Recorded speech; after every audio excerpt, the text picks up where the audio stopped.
E aí, meu amigo, eu sou Felipe, pastor da comunidade Monte Santo de Novo Horizonte, casado com a Débora, pai do Davi e da Olivia, e nós estamos aqui nesse mini curso sobre um panorama bíblico, né, para aqueles que amam a palavra e desejam ler a Bíblia todo dia e ler a Bíblia inteira, né, e entender de forma correta as escrituras que o Senhor nos deu.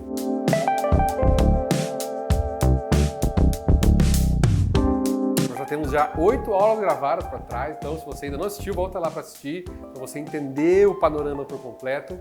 Mas nessa aqui nós vamos tratar sobre as cartas apostólicas do Novo Testamento. Então não esquece de se inscrever no canal, de curtir esse vídeo e de compartilhar com aqueles que querem também ler a Bíblia e ter prazer em ler a Bíblia no seu dia a dia. As cartas apostólicas, né, são epístolas ou cartas que vai de Romanos até o livro de Judas. Né? A gente tem Romanos, 1 e 2 Coríntios, Gálatas, Efésios, Filipenses, Colossenses, 1 e 2 Tessalonicenses, 1 e 2 Timóteo, Tito e Filemon, que são cartas de Paulo, o apóstolo Paulo, que nós conhecemos lá em Atos, quando ele se converte e se torna um dos grandes homens de Deus, um dos mais influentes apóstolos, né, do Novo Testamento. Também tem a carta aos Hebreus, né, que alguns dizem que pode até ter sido escrita por Paulo, mas não tem certeza, o mais provável é que seja outro autor desconhecido. Tem a carta de Tiago, a primeira e a segunda carta de Pedro, a primeira, a segunda e a terceira carta de João e a carta de Judas, que não é o Judas Iscariotes, né? Não é o Judas que traiu Jesus, mas é o Judas, irmão de Tiago, irmão de Jesus, que escreveu essa pequena carta também com orientações. Esses livros, né, essas cartas, são cartas escritas para destinatários, né, igrejas ou amigos no reino de Deus, que esses apóstolos escreveram, né? No caso de Paulo, né, o nome da carta tem o nome da cidade, né? Então a carta aos Romanos é a carta que ele enviou para a igreja de Roma, a carta aos Gálatas, né, é a carta da igreja de Galácia, a carta aos Coríntios, né, é a igreja que se reunia na cidade de Corinto. Então ele mandava essa carta para uma cidade específica, mas que outras cidades também liam essa carta, eles reescreviam a carta, copiavam a carta para enviar para outros irmãos, para que todos fossem abençoados pelas palavras dos apóstolos. E eles tinham a intenção de olhar para a situação daquela igreja, daquela cidade, daquelas pessoas e ajudar com algumas questões. E aqui, né, fica um grande ponto de exclamação no nosso cuidado na interpretação e na leitura das cartas, né? Porque a gente precisa sempre lembrar que o texto bíblico não pode significar hoje o que ele não significou na época, né, para os destinatários que ele foi enviado. Então, a primeira pergunta que nós precisamos fazer, que seria a exegese do texto, é o seguinte: o que o autor estava querendo dizer para aquelas pessoas que ele estava mandando essa carta? Como que ele realmente estava se portando para poder ensinar, para poder corrigir, para poder exortar, para poder animar? O que estava acontecendo naquele lugar que ele estava mandando essa carta? Qual que era o contexto histórico que eles estavam passando, que o apóstolo precisou mandar essa carta, ou quis mandar essa carta, né? Isso é muito importante. A gente pode ter grandes erros de interpretação se a gente não entender o contexto histórico das cartas do Novo Testamento. Então, para isso, o que você pode fazer? Você vai precisar de uma ajuda externa para isso, né? Algumas Bíblias têm, antes de começar o livro, um pouco do contexto histórico, do que estava acontecendo na cidade, por que o apóstolo mandou aquela carta, mas também você pode procurar em dicionários bíblicos, enfim, livros que podem ajudar na interpretação. Ou também, eu já indiquei aqui, quero sempre indicar, os irmãos do Bible Project, que tem vídeos excelentes sobre os livros da Bíblia, que assim, eu sempre assisto os vídeos do Bible Project antes de ler um livro, porque ajuda muito a você ter um panorama geral do lugar, do contexto histórico, do porquê foi escrito aquele livro, para que quando você leia o livro, o seu entendimento seja ainda mais assertivo e seja ainda mais parecido com aquilo que realmente o autor queria passar. Com esse entendimento histórico na nossa mente, né, a gente pode começar a entender melhor a intenção de cada livro e o porquê que o autor selecionou alguns assuntos para tratar e deixou outros assuntos de fora, né? Então, a gente vai ver que as cartas têm algumas ênfases, né, dependendo do problema que os irmãos que estavam recebendo essa carta estavam enfrentando.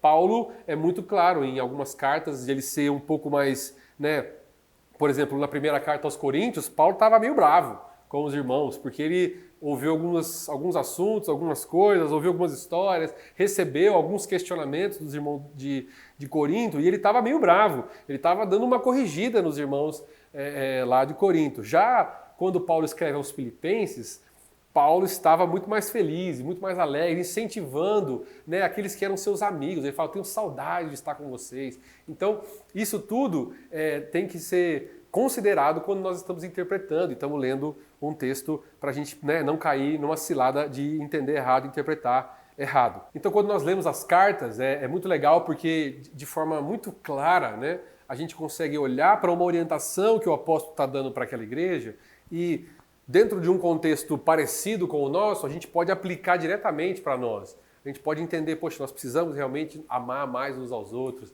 nós precisamos mesmo nos alegrar, nós precisamos mesmo tomar cuidado com esse tipo de comportamento. E fala assim, de cara com a gente, né? Toda vez que eu leio algumas das cartas do Novo Testamento, sou muito abençoado por isso, porque realmente a gente consegue ler ali 1, 2 capítulos e sair com uma lição de casa. Preciso fazer isso, preciso mudar isso, preciso aplicar isso na minha vida, porque realmente são muito aplicáveis no nosso dia a dia, claro, com uma interpretação e com o contexto histórico correto antes da gente interpretar. Mas ao mesmo tempo que isso é bom, né? Isso é legal, isso é fácil de ler, é necessário ter uma preocupação, né? Porque outro princípio bíblico e que se aplica muito às cartas do Novo Testamento é que você não pode tirar um versículo do contexto para criar algo em cima desse versículo, né? Muitos erros acontecem quando a gente pega e isola um versículo do seu contexto e cria um entendimento do que pode ser aquele texto para as nossas vidas, para o nosso dia a dia. Eu separei um que é muito conhecido, né? Em Filipenses capítulo 4, versículo 13, tem aquele texto que todo mundo fala, né? Que tem decor na língua, que é tudo posso naquele que me fortalece. Todo mundo conhece esse texto, você já postou uma foto no seu Instagram com esse texto de legenda, você já viu um caminhão que tem esse texto colocado, né, na sua traseira, tudo posso naquele que me fortalece. Se a gente só pega essa frase, só pega esse texto isolado, esse versículo isolado, a gente pode falar, né? Uau, eu posso todas as coisas em Deus, eu posso fazer tudo, eu posso vencer qualquer coisa, eu vou viver o que eu quiser, eu vou conquistar todas as coisas, Deus quer me dar dinheiro, Deus quer me dar todas as coisas, porque eu posso tudo, eu posso ganhar mais, eu posso trocar de carro, eu posso morar numa casa maior, eu posso ir para a lua se eu quiser, porque Deus me fortalece, né? Será que é isso mesmo que Paulo estava querendo falar para os filipenses? Será que é isso mesmo? Essa é a mensagem que Paulo estava dizendo? Vamos dar uma olhada no contexto? Até se a gente olha no versículo anterior, não precisa nem ler o capítulo inteiro. O versículo anterior, Paulo está dizendo assim, ó, eu sei viver na necessidade e também sei viver na fartura. Aprendi o segredo de viver em qualquer situação, de estômago cheio ou de estômago vazio, com pouco ou com muito. E aí ele termina, né? Posso todas as coisas naquele que me fortalece. Paulo não estava querendo dizer o seguinte, olha, Deus me dá força, então eu posso viver o que eu quiser, eu posso conquistar tudo. Não, ele estava dizendo o seguinte, olha, Deus me fortalece tanto com muito quanto com pouco. Deus me fortalece quando eu estou com fome e quando eu estou de barriga cheia. Deus me fortalece se eu estou passando por uma dificuldade e se eu estou legal, se eu estou bem, se eu estou numa fase boa. Quando Paulo está dizendo tudo posso naquele que me fortalece para os filipenses, ele estava preso. Né? Quem que pode dizer essa frase com fé, né, passando pela sua maior dificuldade, tudo posso naquele que me fortalece? Aqueles que realmente entenderam a mensagem do Evangelho, porque muitos usam esse versículo simplesmente para os seus próprios desejos, para a sua própria vontade. Né? E isso não pode acontecer. Isso só é possível quando a gente pega um versículo e isola ele do contexto. Então, eu repito isso aqui, já falei isso várias vezes durante essas aulas, sobre você sempre ler grandes porções da Bíblia, parágrafos, capítulos completos, ou até a carta, por exemplo, do que nós estamos falando aqui, a carta inteira. Não são grandes, dá para a gente ler as cartas inteiras para aí sim entender como aquele versículo funciona dentro do contexto geral do que o apóstolo está querendo ensinar aos seus destinatários. Além disso, também é sempre bom lembrar que um texto bíblico sempre precisa ser confirmado e ter concordância com outro texto bíblico. Então, se algo está sendo falado naquele texto, com certeza vão existir outros lugares na Bíblia que concordam com aquele texto. Se não existe, talvez não é um ensinamento que Deus queira para nós, não é algo que Ele quer que a gente faça, porque ou talvez foi um entendimento errado nosso, né? Então, sempre lembre de interpretar as Escrituras, lembrando de confirmar o entendimento com outras Escrituras também de outros lugares. Várias ideias de Paulo, quando a gente olha em todas as cartas que são de Paulo, que são bastante, né? A gente vê que várias cartas têm repetições de assuntos parecidos, né? Paulo orientando sobre as mesmas coisas, sobre viver de forma santa, sobre a graça, sobre a santidade, sobre o amor uns pelos outros, sobre a dedicação pelo reino de Deus, sobre o amor pela obra, pelo evangelho, sobre o sofrimento, sobre as tribulações, né? Isso são confirmados em várias cartas. Então, realmente são ensinamentos que nós podemos pegar na leitura das epístolas, das cartas e aplicar imediatamente nas nossas vidas, aprender de forma simples com isso e colocar na nossa vida aquilo que eles estão ensinando, né? E outra coisa que a gente não pode perder de vista, que está sendo sempre falado nessas aulas, é de como as epístolas, como as cartas se conectam com o plano de Deus, se conectam com o fio condutor da história de Deus, né? Com isso em mente, a gente lembra que o contexto geral da Bíblia está conectado também com as cartas. Isso está conectado com a nossa redenção, com a salvação em Cristo Jesus, com uma nova vida que somente Jesus pode nos dar através do Espírito Santo. Isso está conectado com o plano completo. E até um grande exemplo que o Novo Testamento e as cartas dos apóstolos se conectam com o Antigo Testamento é a carta aos Hebreus. Para alguém que não conhece o Antigo Testamento e for ler a carta aos Hebreus, vai ter um pouco de dificuldade de interpretar os ensinamentos dos Hebreus. Por quê? Porque o autor usa vários exemplos, várias menções sobre o Antigo Testamento. Ele fala sobre as práticas da lei, adoração no tabernáculo, fala sobre os patriarcas, sobre os heróis da fé e como essas coisas se conectam com uma nova vida no Espírito, com uma nova vida através da vida de Jesus morrendo na cruz por nós. Então, se a pessoa não conhece lá o livro de Êxodo, Levítico, Números, Deuteronômio, não conhece como as coisas aconteciam no Antigo Testamento, talvez vai olhar para a carta de Hebreus e falar assim, não estou entendendo esse exemplo que o autor está querendo dar.